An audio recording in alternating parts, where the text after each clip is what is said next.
Latest updates ఎప్పటికప్పుడు పొందడానికి big TV WhatsApp channel follow అవ్వండి. లింక్ డిస్క్రిప్షన్ లో ఉంది.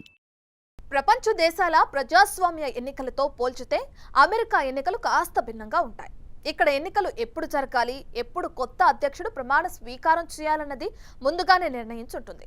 ప్రపంచం తలకిందులైన అధ్యక్ష ఎన్నికలను నవంబర్ 1 మంగళవారం నిర్వహించడం ఇక్కడ ఆనవాయితీ. అయితే ఎన్నికల డేట్ ఫిక్స్ అయినట్లు అమెరికన్ ఓటర్లు అందరూ ఎవరికి ఓటేయాలన్నది ఫిక్స్ అవ్వరు. ఇక్కడ నాన్ అలైన్డ్ ఓటర్లుగా నమోదు చేసుకునే వారే ఎక్కువ. ఏ పార్టీకి మద్దతు ఇవ్వమని చెప్పే ఈ ఓటర్లే ప్రతి ఎన్నికల్లో కీలకంగా మారతారు. ఈ ఎన్నికల్లోనూ ఇలాంటి ఓటర్లు 7 స్వింగ్ స్టేట్స్ నుండి ఉన్నారు. అందుకే స్వింగ్ స్టేట్ల నాడి పట్టుకోవడానికి సర్వేలన్నీ పోటీ పడుతున్నాయి. మరి వీటిలో ఏ రాష్ట్రం ఏ అభ్యర్థికి మద్దతుగా నిలుస్తుంది? గెలుపు ఎవరిని వరించబోతుంది?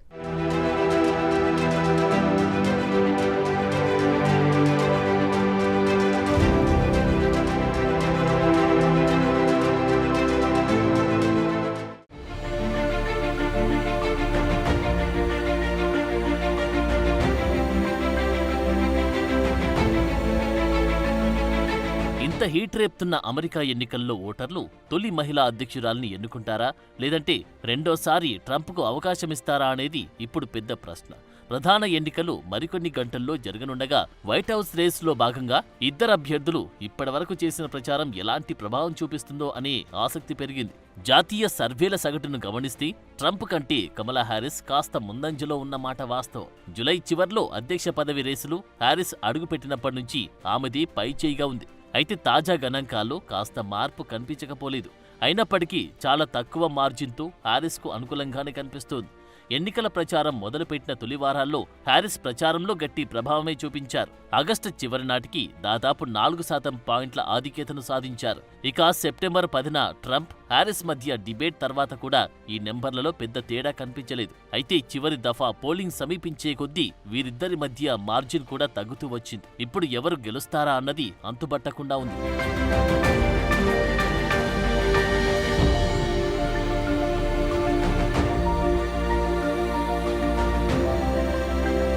స్వింగ్ స్టేట్స్లో ఎవరు ఎక్కువ ప్రభావం చూపగలిగితే వారిదే పైచేయి అనడంలో సందేహం లేదు. అయితే ఏ ఓటర్లకు ఏ అంశాలు ప్రధానం అనే దానిపై గెలుపోటములు ఆధారపడతాయని కొందరు విశ్లేషకులు భావిస్తున్నారు. 2007లో ప్రారంభమైన అమెరికా గ్రేట్ రిసెషన్ తర్వాత ప్రతి అధ్యక్ష ఎన్నికల్లో ఆర్థిక సమస్యలు అధిక ప్రాధాన్యత పొందాయి. దీనికి తోడు గత ఎన్నికల ఫలితాల తర్వాత వైట్ హౌస్ దగ్గర ట్రంప్ మద్దతుదారులు చేసిన రచ్చ కారణంగా ఈ ఏడాది అక్టోబర్లో విడుదలైన పోల్లో ప్రజాస్వామ్యం గురించిన ఆందోళనలు కూడా అధిక ప్రభావాన్ని చూపుతున్నట్టు తెలుస్తోంది. అయితే ఒక సమస్య ముఖ్యమైనంత మాత్రాన అది మాత్రమే ఓటు వేయడానికి కారణం కాదన్నది కొందరి వాదన. వివిధ ప్రాంతాల్లో ఉన్న సమస్యలు, వాటిని ప్రస్తావించే ప్రచార విధానం పోలింగ్లో ఎక్కువ ప్రభావం చూపిస్తుందని నిపుణులు అంటున్నారు. దీని ప్రకారం అమెరికా వ్యాప్తంగా చూసుకుంటే 5 ప్రధాన సమస్యలు ఈ ఓటింగ్పై ప్రభావం చూపుతుందని భావిస్తున్నారు. ఆర్థిక వ్యవస్థ, ఇమిగ్రేషన్, తీవ్రవాదం, జాతీయ భద్రత, నేరాలు, పన్నులు.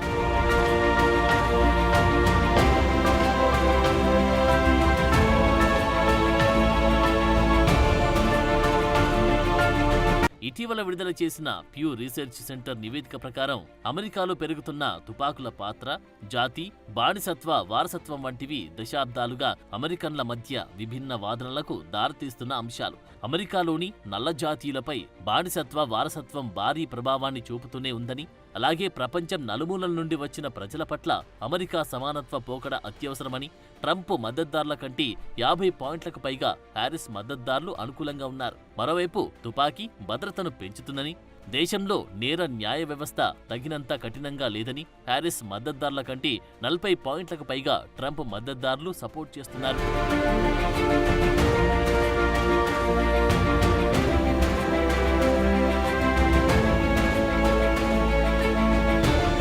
ఇక ఈ ఎన్నికల ప్రచారానికి సంబంధించి ఇటీవల చివరి రోజుల్లో కమలా హ్యారిస్ మీడియా ప్రచారాలు, ట్రంప్ విలక్షణమైన ర్యాలీలు చాలా మంది దృష్టిని ఆకర్షించాయి. అయితే ట్రంప్ బహిరంగ వ్యాఖ్యల్లో అబద్ధాలు అనే పదం స్థిరంగా వినిపించింది. ముఖ్యంగా ఈ ఎన్నికల్లో కీలకంగా మారిన వలసలు, అబార్షన్ హక్కులపై ట్రంప్, బైడెన్ ప్రభుత్వాన్ని నిందిస్తూ వచ్చారు. కట్ చేస్తే ట్రంప్ కంటే హ్యారిస్ ప్రజల గురించి పట్టించుకుంటారని 43% మంది అంటుంటే ఈ విషయంలో ట్రంప్ను 37% మంది మాత్రమే నమ్ముతున్నారు. ఇక వీళ్ళిద్దరిలో నిజాయితీపరులు, నమ్మదగిన వాళ్ళు ఎవరు అనే ప్రశ్నకు 41% మంది హ్యారిస్కు మద్దతిస్తుంటే 29% మాత్రమే ట్రంప్ను నిజాయితీపరుడని నమ్ముతున్నారు. ఇక దేశ ప్రయోజనాలను కాపాడే విషయంలో కూడా 45% హారిస్ను ఎంచుకుంటే 39% ట్రంప్కు మద్దతు తెలుపుతున్నారు. అలాగే దేశానికి అవసరమైన మార్పును తీసుకురావడంలో 44% మంది ట్రంప్ కావాలని అంటుంటే 38% హ్యారిస్ అవసరమంటున్నారు. తాజాగా నమోదిత ఓటర్లతో CNN చేసిన సర్వేలో హ్యారిస్కు అనుకూలంగా 41% మంది ఉండగా ఆమెకు అనుకూలంగా 52% ఉన్నట్టు తెలిసింది. అదే ట్రంప్ విషయంలో అనుకూలంగా 41% ఉంటే అననుకూలంగా 54% మంది ఉన్నారు. ఇక్కడ కూడా ఫైట్ టైట్గానే కనిపిస్తుంది.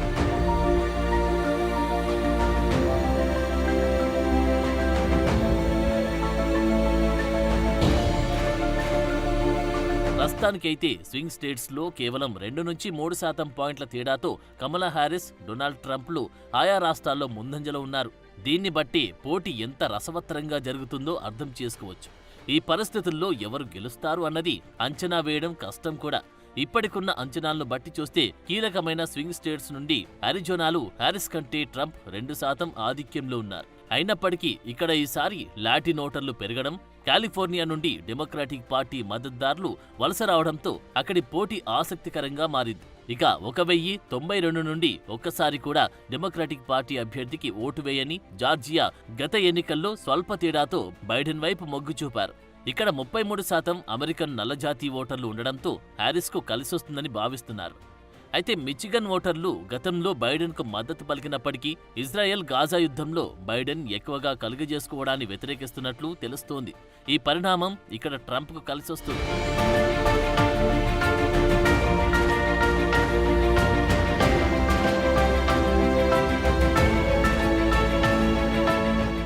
ఇక ఈ ఎన్నికల్లో కీలకంగా మారిన నెవాడా 2004 నుండి రిపబ్లికన్లకు మద్దతివ్వలేదు. అయితే ఈసారి హిస్పానిక్ ఓటర్ల మద్దతుతో ఆ రికార్డును తిరగరాయాలని రిపబ్లికన్లు భావిస్తున్నారు. నిరుద్యోగం అధికంగా ఉన్న ఈ రాష్ట్రంలో Trump popular slogan make America great again పనిచేస్తుందని అనుకుంటున్నారు. మరోవైపు గత 2 ఎన్నికల్లో ట్రంప్ వైపు నిలిచిన నార్త్ కరోలినాలో ఈసారి గాలి మారిందనే వాదన ఉంది.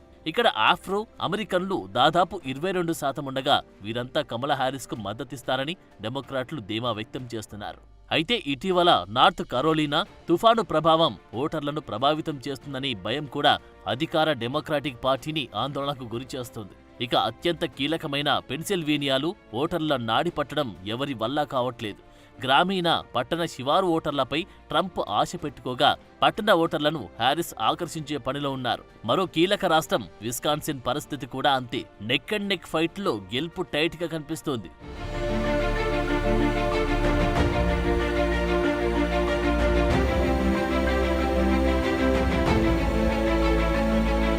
అయితే ఒక అభ్యర్థికి దేశవ్యాప్తంగా ఎంత ప్రజాదరణ ఉందో తెలుసుకోవడానికి జాతీయ సర్వేలు ఒక గైడ్లా ఉపయోగపడతాయి తప్ప ఎన్నికల ఫలితాలను అంచనా వేయడానికి ఈ సర్వే ఫలితాలే ప్రామాణికంగా తీసుకోలేం.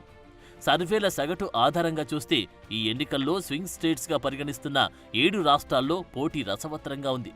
ఏ ఒక్క అభ్యర్థికి కూడా నిర్ణయాత్మక ఆధిక్యత కనిపించట్లేదు. అందులోనూ ఇప్పటివరకు అమెరికన్లు ఒక్కో అభ్యర్థిని 2 సార్లు ఎన్నుకున్నారు. దీన్ని బట్టి ట్రంప్ను మరోసారి ఎన్నుకుంటారా లేదంటే కమలకు ఛాన్స్ ఇస్తారా అనేది ఉత్కంఠను రేపుతోంది.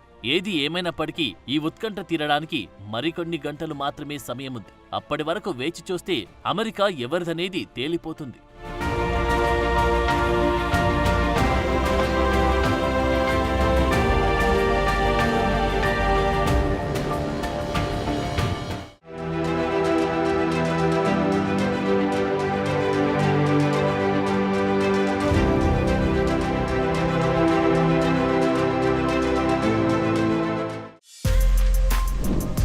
For more videos like this, subscribe Big TV channel.